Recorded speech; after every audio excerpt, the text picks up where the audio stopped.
Bonsoir à toutes et tous. Merci déjà de nous rester fidèles, à ces dîners littéraires bruxellois ici à la Maison de la Francité pour cette 10e saison qui s'achève tout doucement. Et ce soir, nous allons rayonner et voyager à la fois géographiquement, mais surtout littéralement dans les ouvrages de Paul Colise, une déambulation qui a, vous le verrez le plus souvent comme point d'ancrage, la Belgique et Bruxelles plus particulièrement. Donc merci déjà Paul d'être parmi nous ce soir. Merci. Alors très heureux de te retrouver, je dis retrouver parce que nous avons déjà eu l'occasion de dialoguer c'était à la Foire du Livre, je ne dis pas le nom. Il y a un moment. Il y a un petit moment, effectivement. Et un débat que j'animais à la Foire du Livre en compagnie de Paul et d'un autre romancier, Frédéric Sanen. Alors, Paul, tu t'es lancé dans l'écriture, on va dire, assez tardivement, après un parcours de consultant en entreprise. On va y revenir. On te doit une quinzaine de romans depuis le début des années 2000. Certains romans qui ont été réédités en poche, notamment en collection Folio, policier chez Gallimard, aux éditions Pocket également. Depuis 2019 et la publication d'Un jour comme les autres, tu restes fidèle à une maison d'édition. On va peut-être en dire un petit mot, qu'on connaît peut-être pas très bien, mais qui fait un travail assez intéressant. Les éditions Hervé Chopin, qui est édition bordelaise. Mais également, tu as publié des nouvelles dans des ouvrages collectifs. Je pense à cet ouvrage que vous connaissez peut-être, Bruxelles Noir, qui était présenté entre autres par Michel Dufrane, oui, qu'on connaît à la RTBF. Et tu tenais l'affiche avec d'autres auteurs comme Barbara Abel, Kenan Gorgoun, Patrick Delperdanche ou Nadine Monfils, pour les fidèles des auteurs que nous avons reçus ici aussi. Et puis, tu as été récompensé par de nombreux prix. Tes romans ont pour cadre, je l'ai dit, la plupart de tes romans ont pour cadre la Belgique. En tout cas, sont balisés par les grands événements qui ont jalonné l'histoire du pays. Mais on va revenir sur tout ça. Mais avant de plonger, j'ai envie de dire, avant de plonger dans les mystères et les dossiers secrets de la Belgique, ou plutôt pour le dîner, avant de remuer les casseroles de la cuisine belgique, et Dieu sait s'il y en a, peut-être une petite question pour commencer, parce que, je l'ai dit, finalement, tu arrives assez tardivement à l'écriture. Quel est le déclencheur ou l'incitant qui te pousse vers la littérature, vers l'écriture, de la consultance à la littérature? Alors ça, c'est une longue histoire, mais enfin, on va la faire courte, hein, parce que tout le monde a faim. Mais non, j'étais consultant dans un groupe international d'origine suisse. Et après quelques années, ce groupe suisse a été revendu à un groupe hollandais. Alors, belge, hollandais, je ne sais pas si vous connaissez, mais il y a une certaine animosité. Et en effet, on ne s'est pas vraiment bien entendu avec les nouveaux actionnaires hollandais, à tel point que 5 seniors consultants ont décidé de quitter l'entreprise pour créer notre propre boîte. Alors, pour quitter une entreprise, il y a 2 possibilités. Il y a la méthode noble, qui consiste à donner sa démission, et il y a la méthode hypocrite, qui consiste à essayer de se faire foutre dehors. Bon, nous avons choisi la méthode hypocrite, et c'est-à-dire on a monté un plan pour que les Hollandais nous foutent dehors les uns après les autres. Et ce plan a magnifiquement fonctionné, ce qui prouve que les Hollandais ne sont pas aussi malins qu'ils le pensent. J'espère qu'il n'y a pas de Hollandais dans la salle. Bon. En général, à la Maison de la Francité, il y en a moins. Oui, ça va, ok. Voilà. Et donc, ça a très bien fonctionné et c'était tellement drôle. Il y avait des anecdotes, il y avait de la tension, il y avait du stress, il y avait plein de choses là-dedans que quand on a créé notre société, j'ai dit, bah, écoutez, moi, je vais écrire cette histoire parce que sinon, on va oublier toutes ces anecdotes. Je vais écrire. Bon, j'avais jamais écrit une ligne de ma vie. Hein. Et pendant l'été, j'ai écrit l'histoire de ce plan fabuleux pour se faire foutre dehors. Et j'ai pris tellement de plaisir à écrire ça. Bon, c'était un petit bouquin de 100 pages, hein, destiné à 5 personnes. Hein.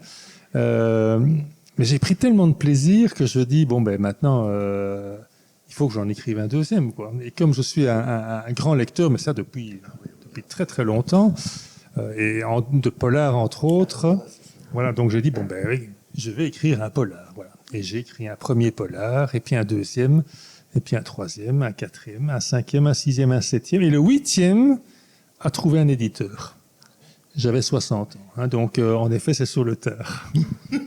Mais j'ai 7 bouquins dans mes tiroirs, hein. Voilà, qui n'ont jamais... Oui, parce que là, il n'arrête plus, hein, effectivement. Là, la passion est bien là. Et alors, évidemment, c'est toujours pour moi aussi un plaisir de retrouver des auteurs que j'ai lus il y a quelques années et de voir aussi les différentes... les fils rouges, les fils conducteurs qui traversent un peu l'œuvre. Mais alors, justement, tu disais, c'était la question que j'allais te poser... Tu étais un lecteur alors on va dire polar pour faire rapide, mais bon, du roman noir, du thriller, enfin bon. Et donc, tu étais un lecteur depuis longtemps de ces auteurs-là Depuis tout petit. Ok, voilà. J'étais tout petit, et alors, donc là aussi, c'est une anecdote. En fait, ma grand-mère paternelle vivait avec nous. C'était une femme assez extraordinaire. Elle frisait les 80 ans. Elle fumait un paquet de sèche par jour, mais des bastos bleus sans filtre, hein, pour ceux qui ont connu un truc abominable. Elle descendait une demi-bouteille de Porto par jour et elle lisait un polar par jour. Et donc moi, j'étais petit garçon, j'étais chargé d'aller à la bibliothèque du coin pour lui prendre ses polars, son polar du jour. Et elle me disait chaque fois, n'oublie pas, ce sont ceux avec les couvertures noires ou jaunes. Donc le masque ou la noire. Et donc j'allais chercher. Et surtout, tu ne lis pas. Bon, ça il faut jamais dire à un gamin de 7 ans. Donc j'allais chercher ces bouquins à la bibliothèque, les noirs ou les jaunes. Et évidemment sur le chemin du retour, je lisais ce que je pouvais. Et bon, moi j'étais avec Premier de cordée ou Chien perdu sans collier, vous voyez, les bouquins de 3000 pages qui ne se terminent jamais. Et là, je vois d'un truc beaucoup plus amusant, quoi. Il y a de la violence, il y a du sexe, il y a des gros mots. Je me suis dit, mais ça c'est extraordinaire. Donc, voilà. Et ça, c'est mon amour du polar a commencé quand j'avais 7 ans, quoi. Et, voilà. Et puis après, quand j'ai pu lire, je me suis défoulé, j'ai lu énormément de bouquins. Oui, mais donc, comme quoi, il y a déjà là aussi un terreau... oui, fertile, oui. Et donc, finalement, l'anecdote que tu disais au niveau professionnel a été le déclencheur, quoi, vraiment. Oui, mais bon, mais lire, c'est une chose, écrire est une autre. Bien donc, sûr. voilà. Mais bon, mais ça... Voilà, mais j'avais tellement de plaisir que mais je m'en fichais, hein, qu'il soit édité, pas, je m'en fichais. J'avais envie d'écrire et c'était ça le plaisir. Et aujourd'hui, c'est la même chose. Le plaisir, c'est écrire, c'est imaginer une histoire et puis la raconter. C'est ce qui m'amuse le plus. Alors, en préparant cet entretien, j'ai relu certains de tes textes, dont le dernier. On va évidemment parler de ce dernier ouvrage. Alors là, pour le coup, qui est tout récent. Hein, sorti il y a quoi, un mois et demi. Un mois. Oui, hein. Hein, puisque au moment où j'ai contacté Paul Colise pour l'inviter dans cette saison, évidemment, le livre n'était pas encore sorti. Donc, pour moi, on était toujours sur le précédent, Le meurtre de la rue Blanche. Mais on va parler effectivement aujourd'hui essentiellement de la saison des pluies, donc qui vient de sortir. Mais donc en préparant, je relisais certaines choses et puis je suis tombé sur c'est toujours les beaux hasards de la préparation d'un entretien. Tombe sur une phrase d'une romancière que vous connaissez peut-être, Christine Orban, qui écrivait ceci: commencer un roman, c'est prendre congé de la vie réelle. Et en tombant sur cette phrase, je me suis dit, chez Paul Collis, c'est un peu l'inverse. Parce que tes intrigues, tes personnages, toute l'histoire que tu développes en toile de fond est d'une cohérence et donne cette impression de coller complètement au réel. J'ai pas l'impression que tu sors du réel dans tes textes. C'est effectivement la réalité que tu convies, les allusions à l'actualité, les personnages qui s'inspirent de personnages, pour la plupart du temps, réels, qui ont existé, soit acteurs de l'histoire, soit peut-être plus personnellement. Donc j'ai pas l'impression qu'on sort du réel, mais que justement, avec toi, on est dans la réalité la plus ancrée. Oui, alors les personnages, l'histoire, les événements qui sont traités dans mes livres sont souvent des événements historiques et surtout avec une connotation belge, ça c'est clair. Mais par rapport à la phrase, je suis assez d'accord, c'est-à-dire que quand je suis dans mon bouquin, je suis pas ici, quoi. Ok, oui, bien sûr. Et, au niveau de l'écriture, au niveau de la... oui, donc je suis dans le bouquin, et d'ailleurs, ma femme qui va venir tout à l'heure pourra vous le certifier. Souvent, elle me dit, et t'es là? Oui, je dis, mais non, je suis pas là. Je suis dans mon bouquin. Je suis occupé. Qu'est-ce qu'il va dire? Qu'est-ce qu'il va faire? Comment on va le faire? Et puis j'ai une idée. Il faut que j'aille vite la noter. Donc c'est vrai que on entre vite on est dans le bouquin, quoi. On est dans le bouquin. Mais le bouquin est dans la réalité, oui. Mais le bouquin est dans la réalité. Mais toi, tu sors de la réalité, effectivement, au moment de la conception. Est-ce que tu as, au niveau de l'écriture, un plan, une structure établie? Mon Dieu, quelle horreur. Non, je fonctionne... C'est pas la consultance, là. Non. Il faut quand même une idée de départ. Et puis, quand j'ai l'idée de départ, j'écris le premier chapitre sans savoir ce qu'il y a dans le chapitre suivant. Voilà. Donc, et puis on verra. On verra, et puis ça vient, le chapitre 2, mais je ne sais pas ce qu'il y a dans le 3, et ainsi de suite, et ça continue comme ça. Bon, évidemment, alors, le gros avantage par rapport aux auteurs qui ont des plans, je connais des auteurs qui ont des plans, et c'est magnifique, hein. Donc, Franck Tillier, si vous connaissez Franck Tillier, lui, il a un plan complet, avant d'écrire la première ligne. Il y a un diagramme d'Ishikawa, les dates, les trucs, les bibles des personnages. Et quand tout est fait, avec les rebondissements et tout, il commence à écrire. Bon, fantastique. Moi, je pourrais pas faire ça, quoi. Hein, c'est impossible. Hein. Donc, j'aime bien partir dans le flou absolu. Alors, l'avantage, évidemment, c'est que je suis beaucoup plus ouvert à des idées. Donc, maintenant, je ne vais pas faire ça, je vais plutôt faire ça. Si c'est écrit dans le plan, on ne peut pas le faire. Donc, moi, je peux bifurquer à tout moment. Bon, l'inconvénient, c'est qu'il faut chaque fois revenir en arrière. Hein. Mais chaque fois revenir en arrière, réécrire, parce que le personnage, c'est pas bon. Ou tout simplement, j'ai une nouvelle idée et il faut que je l'exploite. Bon, je donne un exemple dans Concerto pour 4 mains. Donc, le personnage principal est un braqueur. Mais ce que je voulais, c'est un braqueur pas trop, un braqueur plutôt style Arsène Lupin, qui a pas de sang dans les mains, plutôt un gentleman cambrioleur. Et bon, je crée ce personnage qui s'appelle Franck Jamais. Et à la fin du bouquin, je trouve qu'il lui manque un petit côté humain. Je dis, mais qu'est-ce que je pourrais faire? Et je réfléchis comme un fou à comment est-ce que je pourrais l'humaniser, ce type qui était... Et puis, l'idée me vient, un chien. Et oui, s'il a un chien, si vous avez un chien, vous pouvez pas tout à fait mauvais, hein, donc, mais je peux pas mettre le chien à page 350, hein. Donc, il faut que ce Kleps apparaisse plus tôt, quoi. Hein. Donc, et puis, je suis reparti. Bon, j'ai donné un nom, il s'appelle Oui mais non. Et voilà, je reviens en arrière et je dis, attends, il promène son chien, puis un peu plus tard, le chien vient sur son... Bon, et ainsi de suite, quoi. Donc, je dois sans cesse revenir en arrière et réécrire des passages. Bon, c'est aussi amusant. Oui. pour la cohérence aussi, pour que ça se tienne, effectivement.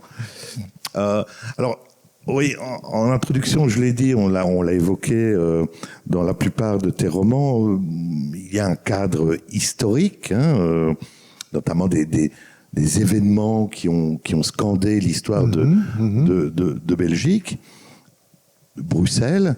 Est-ce que cette volonté comme ça d'inscrire vraiment tes récits dans le local, est-ce que c'est venu dès le début ou petit à petit ça s'est... Non, c'est pas venu dès le début. C'est pas venu dès le début, puisque au début, je faisais, comme beaucoup d'auteurs, je dis il faut que ça se passe aux États-Unis. Ah oui, aux États-Unis, c'est là que tout se passe. Série, on est gavé de séries télé américaines, donc il faut que ça se passe aux États-Unis. Et puis très vite, je me suis dit, mais pourquoi est-ce qu'il faut aller aux États-Unis alors qu'on a tout ce qu'il faut à portée de main? Et en plus, c'est plus facile d'aller visiter la Grande Place que d'aller à New York voir comment ça se passe dans le Bronx. Et donc là, j'ai viré ma cutie. Et je me suis dit, mais non, assumons la belgitude et on va mettre tout à Bruxelles, ou en tout cas, pas à Bruxelles, en tout cas belge, quoi. Donc il y a un côté belge dans à peu près tous mes romans, en tout cas dans tous les derniers. Oui, parce que tu l'écris en relisant un entretien. Tu dis Bruxelles est un bon terrain d'intrigue. Magnifique. Il se passe des choses à Bruxelles. Ah ouais, l'actualité te le confirme. Il paraît qu'il y a même des gens qui se tirent dessus. Ah oui. Comme à Chicago, des gens qui se tirent dessus avec des mitraillettes et des trucs comme ça. Incroyable, hein? Ah oui, là tu as de quoi encore faire quelques romans. Ouais. Bon, d'accord, mais je pense pas que ça soit très intéressant. Non, parce qu'il y a un de tes romans qui revient sur cette histoire, vous vous en souvenez peut-être, des fresques sur les murs, les taggers qu'on avait découverts. Vous vous souvenez de ça? Le pénis à Saint-Gilles, le pénis de 18 mètres de long. Quand même, on se souvient d'un pénis de 18 mètres de long, peint devant l'école des filles. Non, c'était magnifique, ces trucs-là. Donc, ce sont les fresques qui sont apparues comme ça, à intervalles réguliers. Il y en a 7 ou 8 qui sont apparues, des fresques assez scandaleuses. Bon, il y avait une scène de viol, il y avait plein de choses, une scène d'horreur. Sur les murs de Bruxelles. Donc, peint en une nuit comme ça. Donc, c'était extraordinaire. Et je me suis dit, mais parce qu'en plus c'était un graffeur anonyme, je me suis dit, mais il a une histoire à nous raconter. Et puis j'ai pris les 7 fresques plus importantes et j'ai dit, bon voilà, on va créer une histoire avec ces 7 fresques. Qu'est-ce que ça veut dire? Qu'est-ce qu'il veut extérioriser? Qu'est-ce qu'il veut... Il y a un exorcisme. Donc j'ai imaginé la structure de son histoire à travers ces 7 fresques. Et puis j'ai rencontré le graffeur. Ah oui. Ouais. Et donc c'était, il m'a donné une photo une photo de le sacrifice d'Isaac que vous pouvez toujours voir le long du canal. Donc ça s'appelle le sacrifice d'Isaac. Enfin bon, ça s'appelle pas le sacrifice d'Isaac, c'est basé sur le sacrifice d'Isaac du Caravage. Et c'est une fresque extraordinaire. Donc parce que les proportions sont là, tout est là. Et c'est fait en une nuit, dans un stress pas possible. Donc, parce qu'il est suspendu à une corde. Bon, il a ses schémas sur les cuisses, il a ses pots de peinture. Bon, donc c'est extraordinaire. Donc c'est vraiment c'est de l'artiste, c'est de l'art avec c'est de l'art extrême avec acrobatie, etc. Donc tout ça plus le stress parce que bon, il y a les bagnoles qui passent, donc si les flics arrivent, il doit se barrer. Et puis bon, de temps en temps, c'est les propriétaires du bâtiment qui montent pour lui casser la figure. Donc c'est un monde extraordinaire. Et donc j'étais passionné évidemment par tout ce qu'il m'a raconté. Vous voyez, donc ça naît de ces rencontres aussi, parfois, de ces petites choses comme ça, des anecdotes.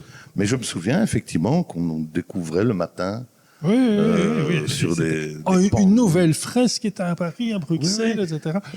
Donc, on a dit, qu'est-ce qu'il a encore pondu, ce truc-là? Et bon, c'était un homme pendu par les pieds, près de la gare du Midi. Ouais. Donc, mais vraiment, sur tout un pan d'immeubles, donc c'était sur 35 ou 40 mètres.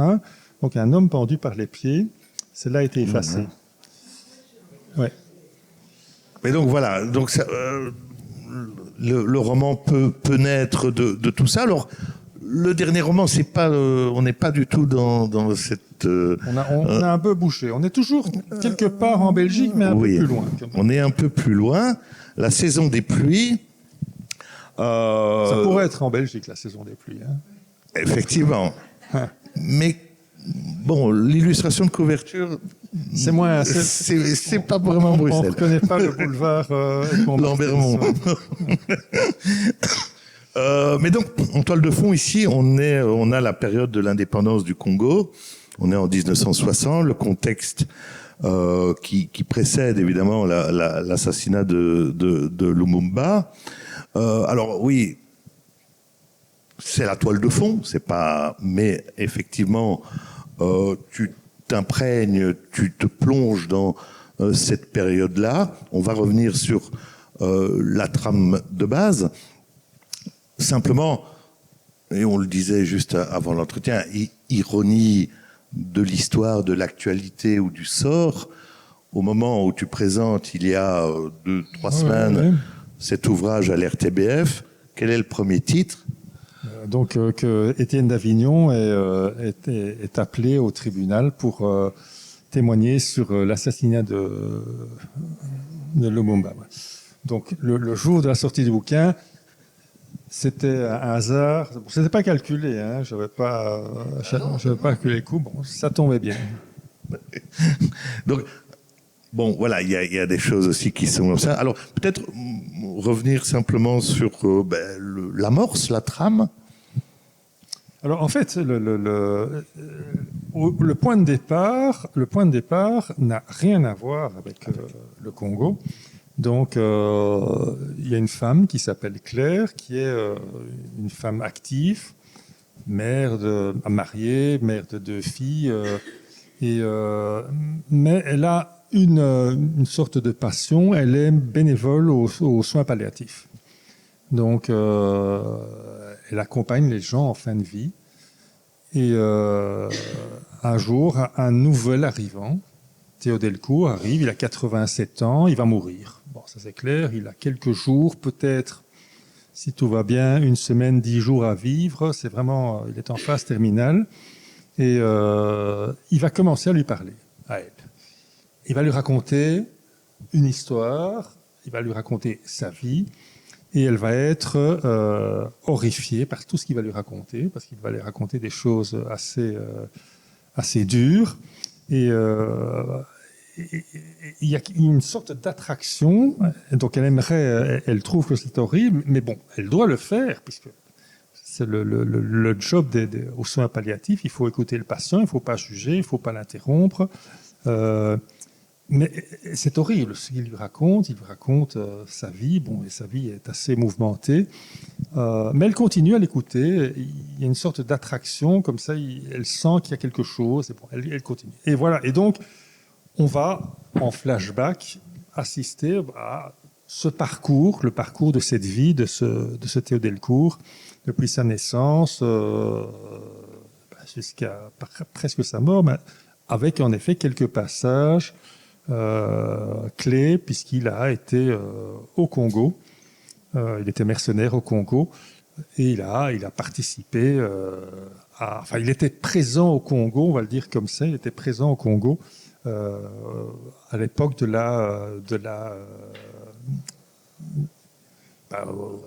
l'indépendance, quoi. Au moment de l'indépendance, il était sur place. Bon. Et il va raconter des choses qui se sont passées, qui sont absolument historiques.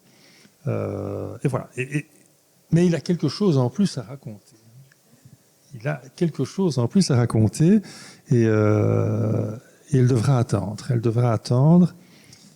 Mais il a un secret. Il a quelque chose à dire. Et il ne veut pas mourir avant de le dire. Voilà. Mais vous allez devoir attendre quand même 300 pages ou un peu plus pour savoir ce qu'il a à dire. Mais ça vaut peut-être la peine d'attendre. Ah oui, ça, je peux vous confirmer, ça vaut la peine. Et effectivement, alors, Paul Collis n'est jamais aussi bon que quand il met en scène des personnages, des types, vraiment des salauds. Ça, je peux vous le dire. Non, attendez, je vous prie d'excuser monsieur de Maisonneuve. Il s'égare, là. Hein. Non, mais c'est vrai, j'aime beaucoup. J'aime beaucoup. Tu aimes quand même beaucoup. Hein. C'est pas mon premier salaud, on va le dire comme ça. C'est pas le premier salaud, effectivement. Salaud, ouais. Il y en a eu plusieurs dans tes romans. Celui-ci est pas mal, mais comme tu le disais, finalement, et c'est toute la force de l'écriture, à mon sens, c'est même bon, il y a des atrocités, il y a des choses, mais on peut pas lui en vouloir vraiment. Il est peut-être bon au fond, non, mais bon, il est peut-être. Mais il n'a pas de chien. Il n'a pas de chien. Il n'a pas de chien. Il n'a pas de chien. Il est seul. Oui, bah c'est un petit peu bon, c'était un petit peu l'intention quand j'ai commencé à écrire ce personnage. J'ai dit bon, il est odieux, mais est-ce que le lecteur va vraiment le détester? Il a 87 ans. On sait qu'il va mourir, donc il y a une forme de compassion, bref. Allez-vous le détester? Si vous lisez le bouquin, allez-vous le détester ou allez-vous, comme Claire, oui, l'accompagner? Voilà, parce que Claire, en fait, c'est un peu le lecteur que nous sommes. Oui. Claire a un sentiment de répulsion, mais d'attirance pour le personnage, et elle sent que... Tout à fait. Oui, mais c'est très... Bon, c'est quelque chose qui est très humain. Hein. Cette espèce d'attrait malsain pour le morbide est quelque chose de très humain. Vous savez, quand il y a un accident sur le ring, qu'est-ce qu'on dit à la radio? Dans l'autre sens, il y a aussi un embouteillage, les curieux. Voilà. C'est exactement ça. Hein. Donc, il y a un accident, les gens, ils veulent voir. Est-ce qu'il y a du sang? Est-ce qu'il y a des morts? Donc, c'est malsain, mais c'est humain, donc les gens le font. Et c'est vrai qu'elle s'en veut elle-même de ressentir cette espèce d'attrait pour qu'est-ce qu'il va me raconter aujourd'hui. Voilà. Et donc, voilà. Alors, autre particularité de tes romans, à mon sens, c'est cette alternance, cette écriture très très rapide, qui va à l'essentiel, avec des chapitres, alternance de chapitres assez courts, avec plusieurs points de vue, plusieurs personnages. Il y a beaucoup de personnages secondaires également qui interviennent. Et j'avais envie de lire, si tu me permets, un petit extrait. Allons-y, comme ça je prends. Un verre de vin, voilà. Et donc c'est le début du livre. Mais j'ai choisi aussi cet extrait pour vous montrer qu'on est à Bruxelles, hein, donc on est bien ancré. Et puis aussi parce que il y a malgré tout, même si le type est un salaud fini, même si c'est assez sombre, il y a des traits d'humour, des touches d'humour, un ton qui aussi fait référence à ce plaisir de l'écriture, à mon sens, que tu évoquais tout à l'heure. Et donc, ici, on assiste au tout début, on ne connaît pas vraiment les personnages, mais on assiste à une réunion de 3 personnes dans un lieu à Bruxelles. La rencontre devait se dérouler dans un endroit neutre. Tout le monde était d'accord sur ce point. Neutre, signifiant que personne ne pourrait relier le lieu choisi à l'un des participants. Dès lors, la proposition de l'organiser au domicile ou sur le lieu de travail d'un des intéressés ne pouvait être envisagée. La traditionnelle suite cosy, nichée au dernier étage d'un hôtel 4 étoiles, avait également été écartée. La présence de caméras et la mémoire photographique des réceptionnistes rendaient ce choix hasardeux. En pratique, une tierce personne aurait pu s'occuper de la réservation et se présenter au desk pour y prendre la clé de la chambre. À cela près qu'aucune tierce personne n'était au courant de la tenue de cette réunion. Pour des raisons identiques, l'arrière-salle d'un restaurant italien, un salon de massage asiatique, la bibliothèque nationale, une piscine communale, une loge d'opéra, le parking d'un fast-food, un sentier du bois de la Cambre, une aire d'autoroute, une boîte de striptease, un banc public isolé, une salle de cinéma déserte, le zoo d'Anvers, ou autre endroit, vu 100 fois dans les films d'espionnage, avait tour à tour été exclu. Ce luxe de précaution permettrait à chaque intervenant, dans le pire des cas, de jurer sous serment que cette rencontre n'avait jamais eu lieu et par conséquent qu'ils n'y avaient pas pris part. Après de longues tractations, ils avaient fini par jeter leur dévolu sur le cimetière des Vers, le plus vaste de la capitale, dont la superficie avoisinait les 40 hectares. En plus de l'étendue du site et de l'absence de caméras, la probabilité de croiser une connaissance par un frileux matin de janvier était infime. Le jour J, chacun emprunta un itinéraire différent, prit soin de garer sa voiture à bonne distance et pénétra à quelques minutes d'intervalle dans le cimetière. Le froid envahissait les lieux, un léger brouillard flottait dans les allées, une aubaine. Comme convenu, ils se retrouvèrent dans la chapelle funéraire d'un célèbre notable bruxellois du XIXe siècle, un endroit clos, hors de la vue de passants potentiels. L'espace restreint les obligea à se presser autour de la tombe monumentale sur laquelle reposait une statue représentant l'illustre personnage sur son lit de mort. Les trois hommes ne s'étaient jamais rencontrés auparavant, pas plus qu'ils ne s'étaient parlé. Leurs échanges s'étaient limités à des messages instantanés sur Telegram, une messagerie cryptée. Chacun y avait créé son compte en utilisant une adresse électronique aléatoire et en se choisissant un pseudonyme approprié. Le nom de code de l'opération étant Requiem, les intervenants s'étaient attribués des prénoms inspirés de grands musiciens. Voilà, donc là on est dans le début du roman, c'est un des premiers chapitres. Et donc voilà, il y a... Alors au début, c'est encore un peu léger, un peu... Ça se noircit au fil du texte. Oui, bon, il y a toujours ces respirations. Il y a voilà. Toujours... parce qu'en effet, donc, il y a la partie noire du roman, donc, voilà. qui est en effet cette espèce de huis clos qu'il y a entre Claire et Théodule Court. Oui, au sein du service. Mais on ne peut pas faire 300 pages avec ça parce que ça devient indigeste. Donc, il y a des respirations. Donc il y a en effet 4 fils quoi. Il y a le premier fil, le fil principal, c'est Théo et Claire. Et puis il y a des personnages qui vont arriver. Il y a ces 3 là. Et puis il y a un autre, Jonah Barrington, qui fait autre chose dans la vie. Et puis encore un notaire qui va apparaître.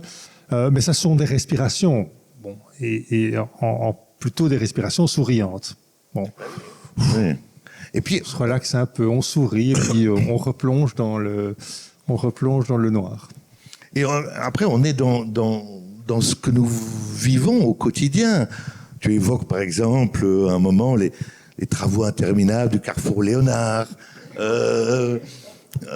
Bon, il y a des références au Covid, au télétravail. Enfin, on est vraiment dans... Il y a aussi des références à un Premier ministre. Bien sûr.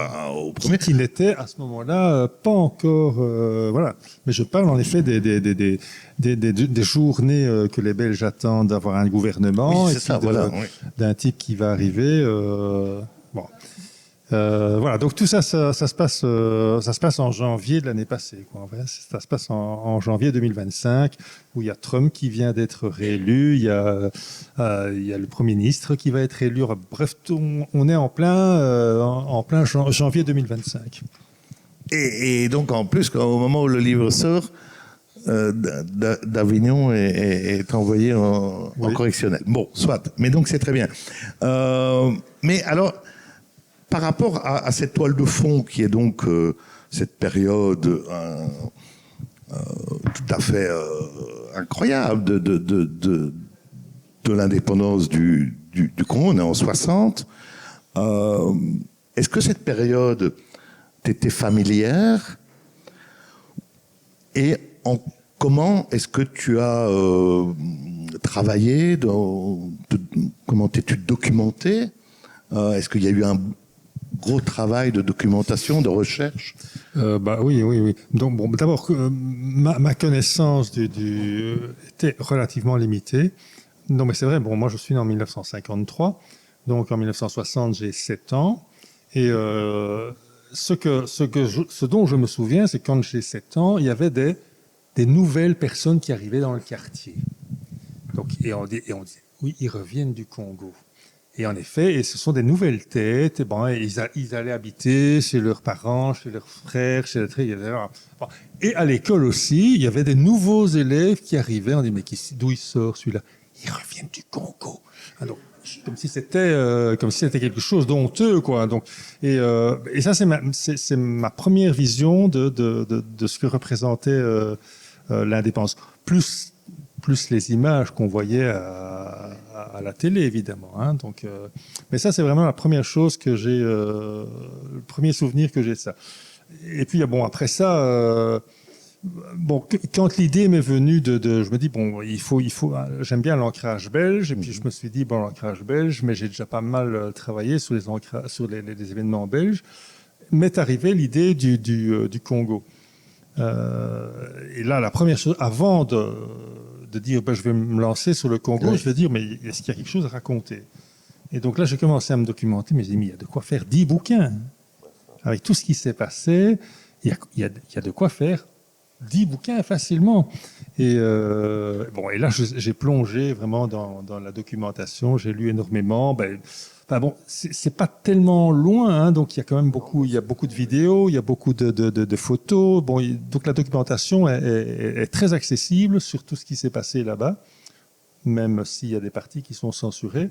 Mais donc là, j'ai plus des gens que je connais, quoi. Hein, donc des gens j'ai plusieurs amis qui sont nés au Congo et qui m'ont donné leurs souvenirs.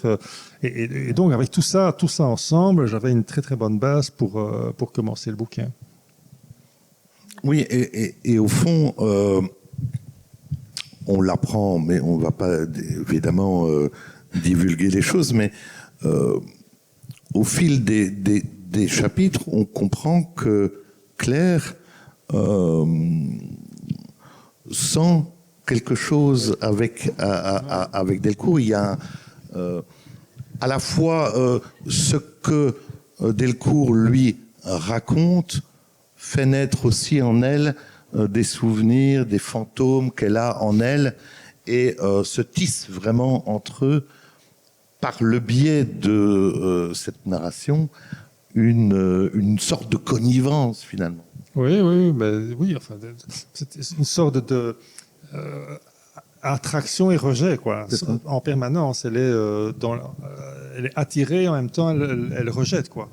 Donc, il y a toujours un pas en avant, un pas en arrière, un pas en avant, un pas en arrière. Donc, mais dès le premier contact avec lui, elle sent quelque chose. C'est ça. Bon, on appelle ça le sixième sens, ou comme vous voulez, mais bon, vous connaissez ça. Hein. Vous rencontrez une personne que vous n'avez jamais vue, et en une fraction de seconde, ça marche ou ça marche pas, quoi. Hein. C'est comme les chats, quoi. Hein. Oui, parfois vous avez des gens vous disent bon ça vous encourez, et d'autres où le contact passe. Voilà. C'est ça. Hein. Donc elle entre dans cette chambre, elle le voit, et il y a quelque chose qui se passe entre eux. On saura quoi plus tard. Oui, mais c'est parce que il me semble que c'est peut-être une autre caractéristique de tes livres, c'est que les personnages, finalement, j'ai plusieurs personnages comme ça en tête dans tes livres. En enquêtant sur, en écoutant les autres, en enquêtant sur les autres, il y a souvent une manière pour le personnage central de se trouver lui-même, de répondre à des questions qui restent dans son esprit, dans son vécu, peut-être non dites, ou en tout cas une recherche de vérité des personnages par le biais des autres. Ouais, c'est comme ça que ça se passe dans la vraie vie. Bien hein. sûr. Voilà. Mais, donc, effectivement, pour dire qu'on est toujours dans la vraie vie, dans le réel, dans la réalité, dans le rapport, finalement, tout à fait concret, réel qu'on peut avoir. Tout à fait. Tout à fait. Et c'est cette image-là, finalement, c'est aussi, d'une certaine façon, l'image que l'on peut renvoyer quand on est à l'écoute de quelqu'un. Oui, tout à fait. Donc il y a tout ce rapport-là, et il me semble que c'est une constante, ou en tout cas c'est quelque chose que tu creuses dans les portraits que tu fais de tes personnages. Oui, tout à fait. Oui, j'aime beaucoup ces constructions un peu complexes, mais j'aime beaucoup. J'aime bien faire ça. Mais à nouveau, c'est quelque chose. C'est pas l'essentiel c'est pas l'essentiel du roman. C'est plutôt quelque chose qui m'amuse ou que j'aime bien faire. Mais c'est vrai que beaucoup de lecteurs, on passe à côté, quoi. Et quand un lecteur me dit, mais ça j'ai bien aimé parce que vous avez fait le pont avec ce truc-là, moi je suis ravi, je dis, Ouais, bien sûr. un magnifique lecteur qui a tout compris. Mais c'est vrai que c'est assez rare. Pourquoi? Parce que c'est un roman, quoi. Donc on va pas décortiquer chaque phrase, quoi. Mais j'aime bien aussi, c'est aussi quelque chose que j'adore faire, c'est mettre des indices. Je vous mets des indices, hein. Il y a des indices partout, mais vous passez dessus parce que c'est exactement ça, on passe dessus. Et quand on arrive au bout, on dit ah oui, c'est malin, j'ai pas rien, j'ai pas. Oui, mais voilà, mais je vous ai eu, quoi. Hein, voilà, mais ça, j'adore ça, hein, quand. Oui. Brouiller les pistes aussi. Hein. Non, je brouille. Oui, je brouille aussi. Oui. Je brouille aussi, oui. Mais je donne des indices. Très rapidement, il y a des indices, mais est-ce qu'on les saisit? Ça, c'est autre chose. Donc voilà, donc il y a beaucoup de surprises, il y a beaucoup de choses trappes, j'ai envie de dire. Alors, il y a des personnages secondaires, bien sûr. Hein, il y a des personnages, voilà, qui entrent en scène. C'est une question que j'avais envie de te poser. C'est, hormis les deux, bien sûr, les deux protagonistes principaux, est-ce que tu pourrais imaginer qu'un personnage secondaire de cette histoire devienne, pour un futur roman, un personnage plus central? Moi, il y a un personnage que j'aime bien, c'est Barrington. Là. Je me dis, tiens, lui, il pourrait faire l'objet d'un... Eh bien, il n'en est pas question. Il n'en est pas question, ok.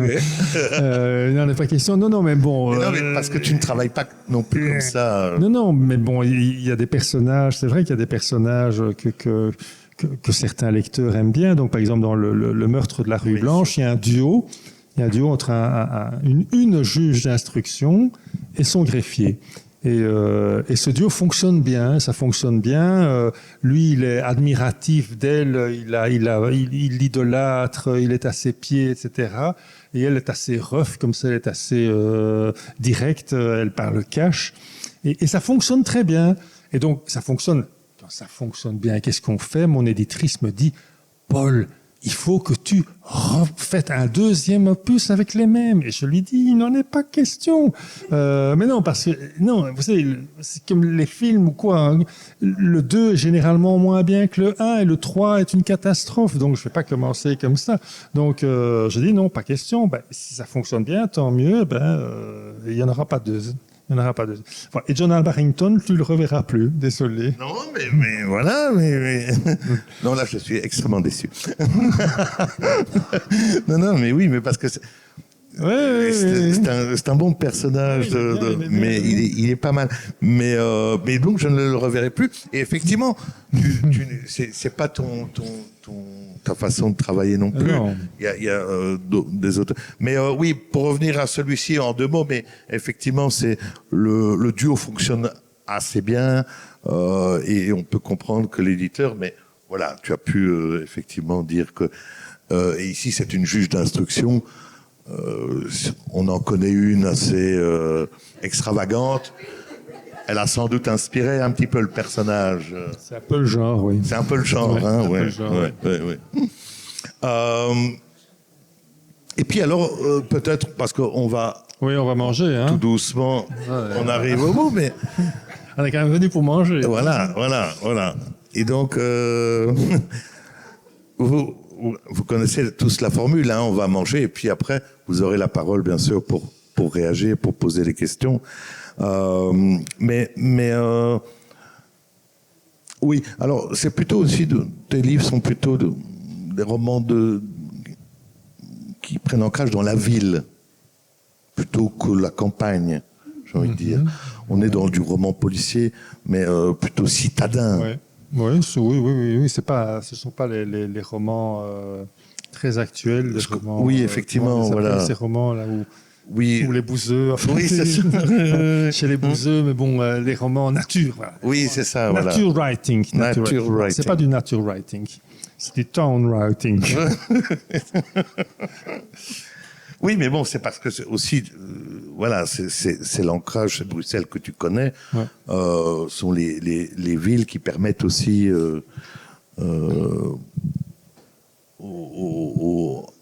je veux dire, à l'histoire de démarrer. Oui, Quoi. bien sûr. Oui. Et Bruxelles, est-ce que tu es bruxellois? Je suis né à Bruxelles. Bien Hein, sûr. je suis né à Bruxelles. J'ai vécu à peu près toute ma vie à Bruxelles. Donc, il y a seulement quelques années que je suis parti pour Waterloo. Mais ma vie, c'était à Bruxelles, oui. Alors, la question classique pour terminer, est-ce que... Alors, tu l'as dit, il y a déjà des romans qui sont dans les tiroirs, des projets, des choses. Peut-être un petit mot aussi sur un prochain... Oui, alors, j'ai deux bouquins. Un qui est fini depuis un moment, que je ne sais pas ce que je vais en faire, en fait. Il s'appelle, ça vaudra peut-être quelque chose, il s'appelle L'enlèvement de VDB. Attendez, c'est Victor de Beukelard. Hein, n'imaginez pas. Bon, mais toute ressemblance avec des personnages, etc. Bon, c'est une comédie policière assez amusante. Et je ne sais pas. Et je suis sur un deuxième opus sur le Congo, où nous sommes 4 ans plus tard. Donc, on est en 1964 à Stanleyville. Et j'adore poser la question que je vais vous poser maintenant. Que s'est-il passé à Stanleyville en 1964 ? Je vous écoute. C'est pas Allez, oui.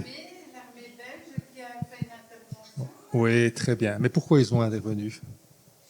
Voilà. Mais ça, j'adore. Voilà. Ça, j'adore parce que c'est un événement, pour moi, exceptionnel. Et c'est ça que j'adore, c'est qu'on ne s'en souvient plus. Et on s'en souvient plus. On se sent global. Et donc, en effet, qu'est-ce qui s'est passé à Stanleyville en 1964 ?